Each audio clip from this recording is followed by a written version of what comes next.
Good evening, all. Good Uh, evening. Due to some technical issues, we will be starting in a minute or so. Thank you.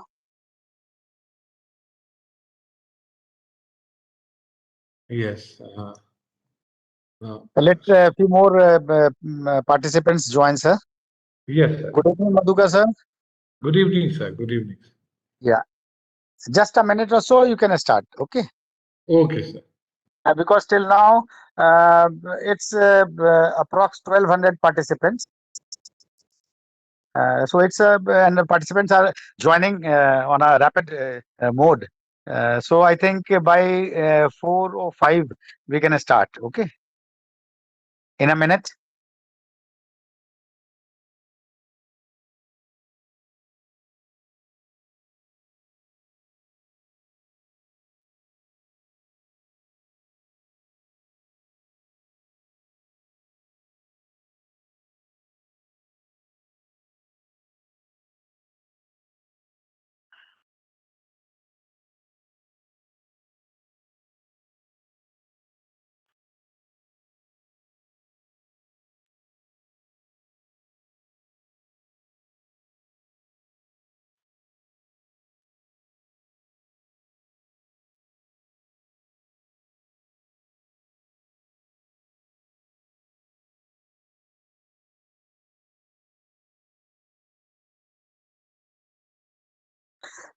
So Madhuka sir, it's now 1,500 participants. We can start. Oh, okay, sir. I hope I'm audible. Yeah, you are fully audible, sir. Ji, thank you, sir. Okay, So, sir. ji, good evening, all uh, learned my colleagues. And first of all, before I start the session, let me thank Dr. Rajiv Ranjan Sinha, sir, who has always been very supportive. He has been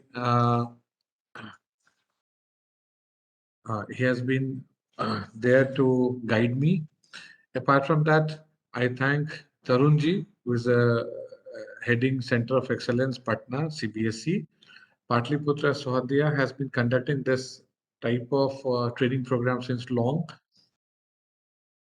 and I'm privileged and proud to be associated with this organization. So I welcome all my, you can say, the participants over here at that desk.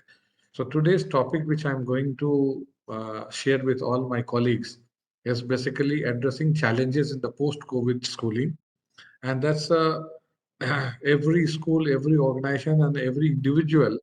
Uh, we are affected, and basically we had to come up with those things to how to resolve it. So basically, uh, this is the topic which I definitely love to share with all, and maybe I may miss few points. I'll be expecting you to, you can say, share those issues so that we can come up with some conclusions, some, you can say, suggestions in coming time. So basically now we are just moment. I'm starting with this one. Yeah,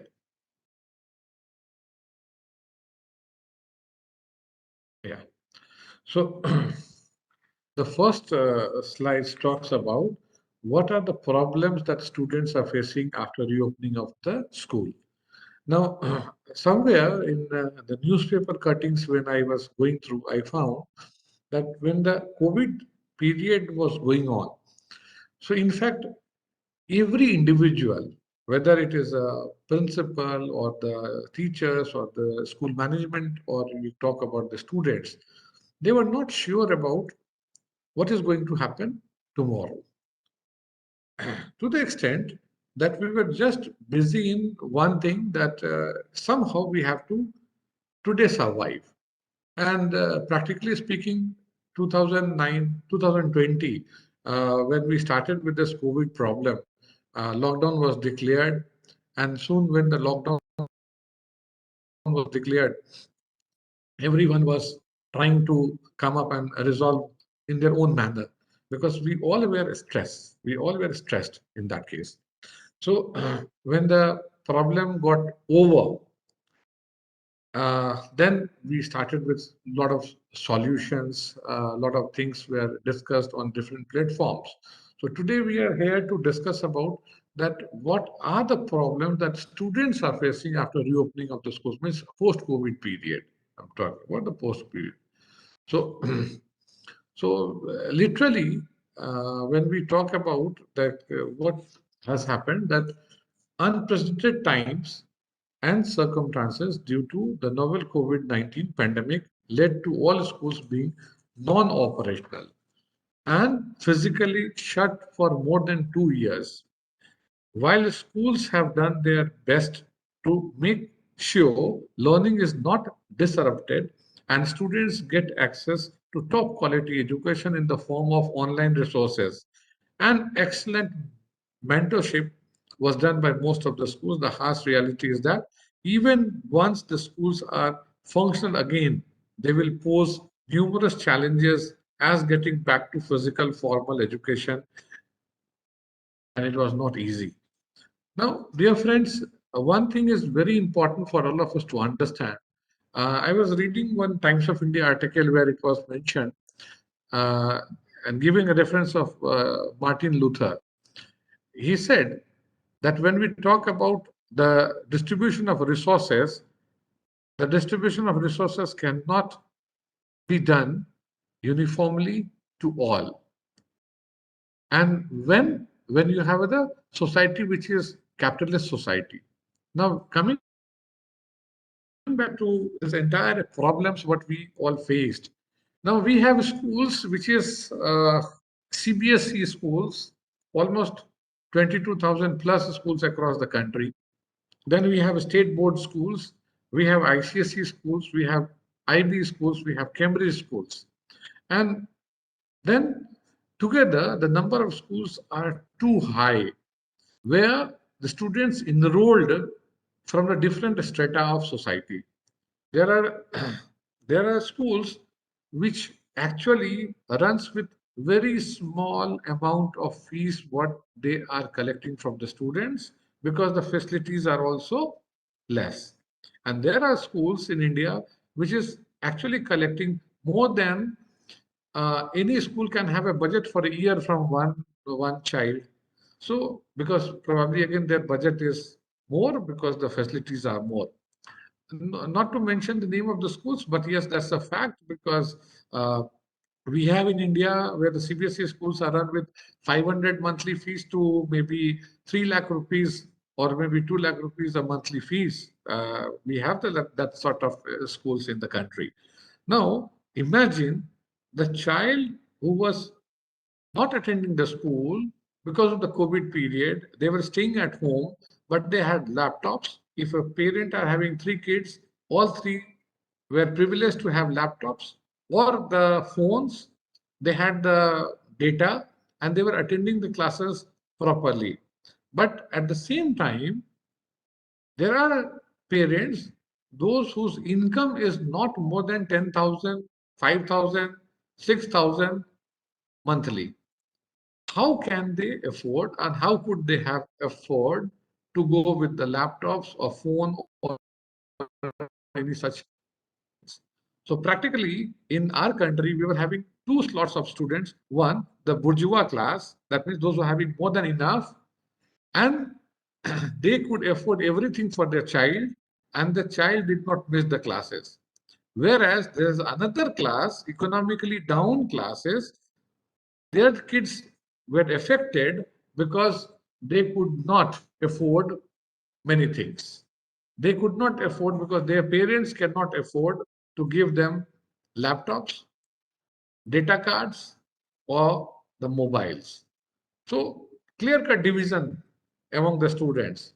So in every school also, like in Patna, we generally find the schools where again these two types of admissions were done, and these admissions are done on the higher schools on right to education ground, and average schools direct admissions because their parents can afford it, but they cannot afford the online classes because every parent, they selected the school on the basis of offline classes. And before 2020, hardly any parents or the teachers or the school management has any intuition of shifting the school from offline to online mode. I hope you all agree with this one. So, in such and circumstances, what happened? There has been a lot of student in every school, 20% to 40%, who actually did not attend classes at all. But they have been promoted because we did not sustain them in the same classes. So we allowed them to go for the next level, and that too on the basis of, you can say, the notebook work or maybe the previous records, whatever it is. So, so what happened? Like in all these cases, we are left with very less choices of people, those who are not learning. Even the exams, when the exams were conducted, it was very good time for the students. The child who was not scoring good in the offline classes, they suddenly become very brilliant. Why? Because they could copy. They were computer savvy, technical aids, and they are quite acquainted with all the system. So they could manage to bluff. And therefore, they scored and they started scoring good marks. Now, parents, it took almost 2 years for the parents across the globe to understand that the child is actually not learning, they are basically unlearning. And they are understanding many things which they don't have to know. These are the problems which we have seen. So, dear friends, the biggest challenge what we have is these five basic challenges. Challenge of maintaining safety precautions when now the school started operating, because we have to get them to the school, and to get them into the school we need to be ready with our own, you can say, how to teach them with the safety precautions. Many students, they lost interest and the motivation is required. Very important thing is the loss of practice of writing, and that in general you find all schools are actually facing a problem of handwriting. Students' handwriting has deteriorated. Teachers' handwriting has deteriorated. So that's again a very important thing what we need to understand. Mental health is also deteriorating because you find it's a general behavior of the student that they are irritated with, somehow from inside they are irritated. They are not uh, listening, they are not responding the way they used to respond, I think, 2 years back. And for very small issues, they get irritated. And this irritation and frustration is also visible at home also. If you are a parent, so students are in your class, but as a parent also you can judge. Lack of social interaction and fear of, that is alienations. ये कुछ चीजें ऐसी हैं जो बहुत visible है, बहुत visible है, एंड वी कैन नॉट से it is not a fact. इसकी प्रारूप अलग अलग हो सकती हैं. It is found in a different structure, different shapes, that's there, but yes, it is there. So I'll start with uh, first one, challenge of maintaining safety precautions. सबसे पहले तो बच्चों की आदत ही नहीं थी. They have been staying at home. They have been touching everything. They have been, you can say, hugging their parents. They have been hugging their small, you can say, brothers and sisters, their peer groups. This was very common. And generally in the schools, it is very common thing that when they come in the morning before the assembly, they used to either shake hands, hug each other. So this type of thing is a good gesture we used to found before the COVID. Now, post-COVID, it was difficult because I was trying to shake hand with my friend before COVID. How can I not do it now? I was sharing my lunch with my friend. Now, how can I be avoided this type of thing? How can you restrict this one? So these are the problems. And basically, when we talk about the kids, it's not about the kids. It's about the teachers also. It's about us also. It's about anyone who is, you can say, matured people also. The matter remains the same.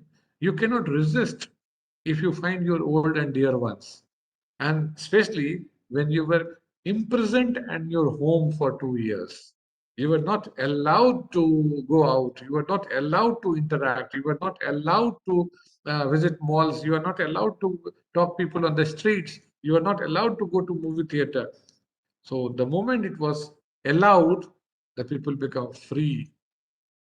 And this is what we are talking about right now. Even once schools are operational, the challenges of maintaining social distance at all times, taking care of personal hygiene by hand washing, wearing masks, talking and sitting in the classrooms at a 5 feet distance. 5 feet is too much, but even 1.5 feet, 1 feet distance would not be convenient or practical for many students in the post COVID 19.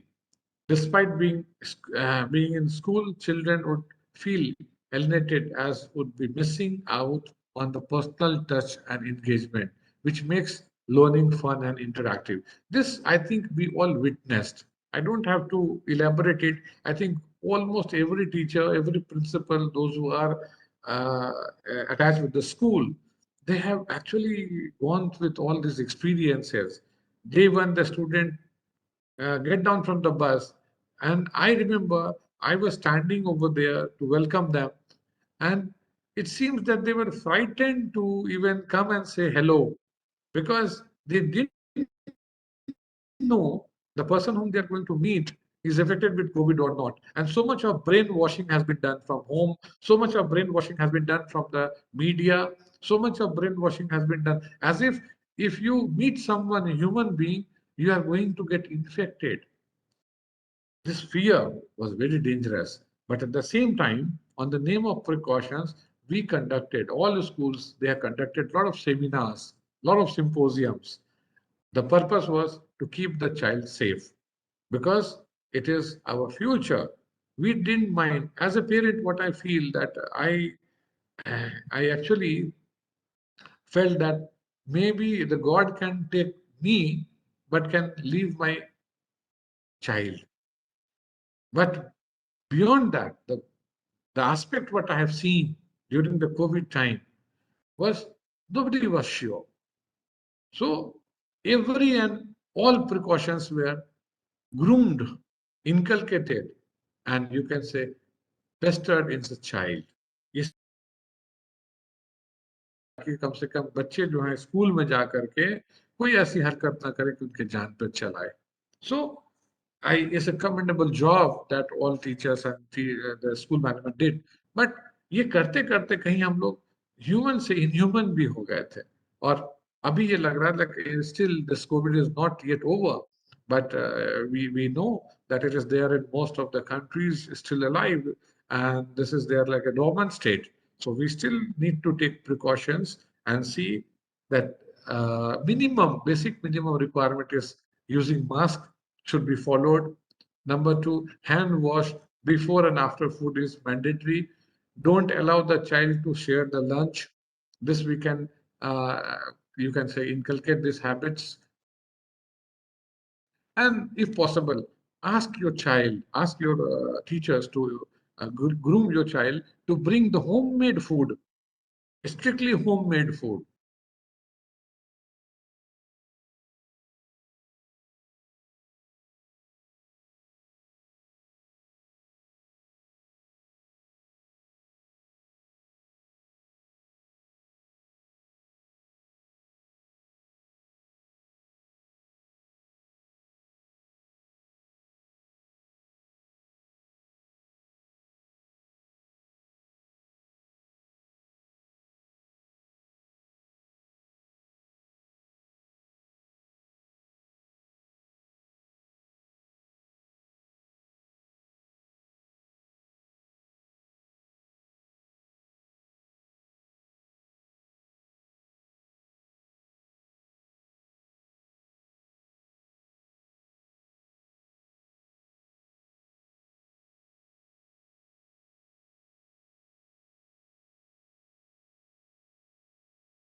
Uh, Good evening. I request all the participants to bear with the network issues. Our resource person, Mr. Madhukarja, is having some technical issues with the internet. So kindly bear for some time. He is working hard to get the thing restored. Please bear with us. Thank you.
My dear participants and colleagues from various schools, but